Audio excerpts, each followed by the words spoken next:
Ζωγράφιζέ μου τα αστέρια και κύκλωσέ μου εκείνο που θα ζήσουμε εμείς. Να με κρατάς απ' τα χέρια σε έναν ουρανό που δεν θα υπάρχει κανείς. Άμα ήταν μια ζωγραφιά ο κόσμος όλος, θα ζωγράφιζα λουλούδια, δεν θα υπήρχε δρόμος. Ένα δρόμο μόνο θα άφηνα για να έρθω να σε βρω, και μια πόρτα να κλειδώσω για να μείνω εδώ. Θα ζωγράφιζα ένα πέραντο με χρώματα, θα βάζα τα αστέρια, φεγγάρι και δυο ονόματα. Θα σε κράταγα, θα σου δείχνα ψηλά και θα μου λέγεις μωρό μου είναι σαν ζωγραφιά.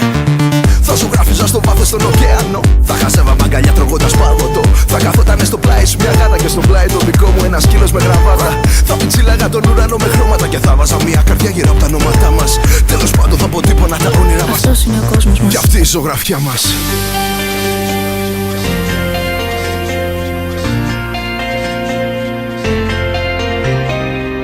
Αφού τον έρωτα με κόκκινο χρώμα, αφού δικός μας καίει σαν τη φωτιά, πως με έναν ήλιο